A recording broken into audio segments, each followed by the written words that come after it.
Guys, you figure Sony would have learned their lesson after Concord was the worst video game disaster of all time, shutting down the servers after 2 weeks and giving out $40 refunds to people. You think Sony might have learned a lesson about what to do with these live service games, but nah, they haven't, and I'm about to explain why. So, once again, thank you for watching. I'm RJ from Game News USA. I hope you're having a good day. Please remember to like and subscribe if you haven't already. So, Sony got thoroughly and absolutely embarrassed by Concord. Luckily, Astrobot came in to save the day. But no lessons were learned. Sony's still gonna shit out all these live service games. There's one that's coming up that I swear to God could be worse than Concord. No, I don't think there's any way they could shut the servers down after 2 weeks. No, I don't think the player count will be even lower. But from an optic point of view, if the go woke or get broke people were upset about Concord, this game is 10 times more woke. It has 10 times the DEI in it than Concord did. So what game am I talking about? There's a little game called Fair Games. And the whole point of the game is literally about stealing money from the rich.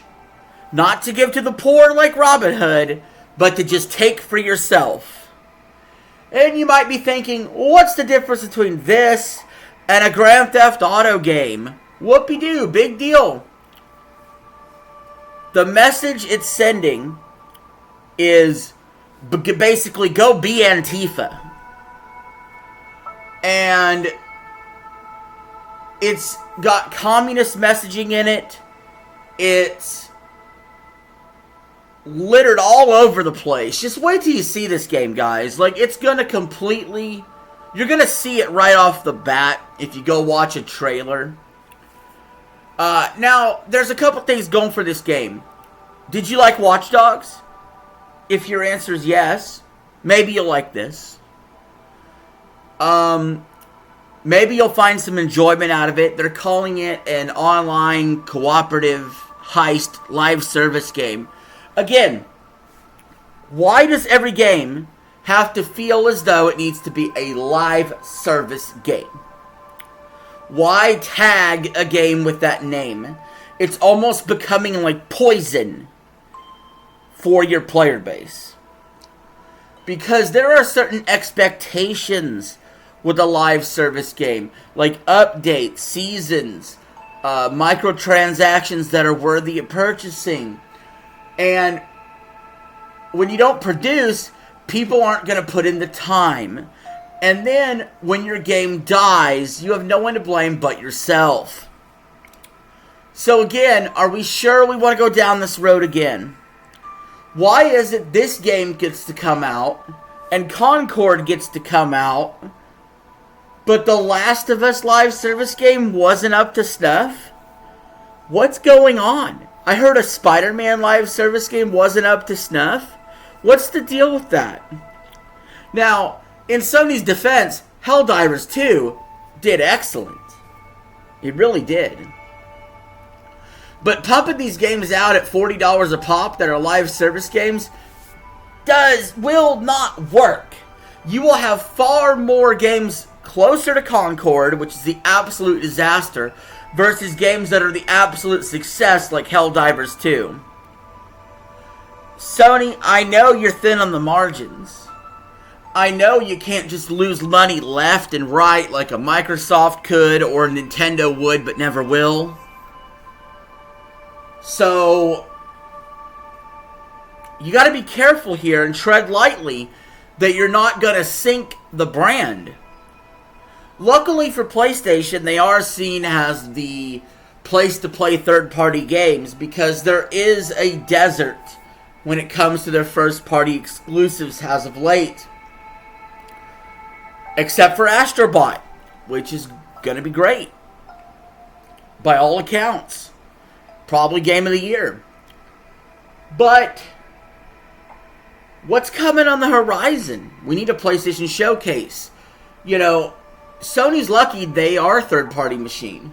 And they can rely on other companies because Xbox is becoming themselves a third-party machine.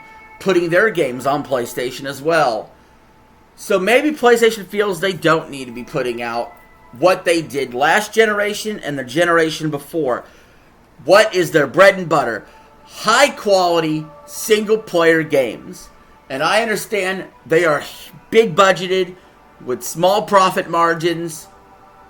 And that's why Sony's looking to grab a cash cow. But I don't want to hear no complaining if this game fails like Concord did. I'm sick and tired of the song and dance where we have to go, developers, developers.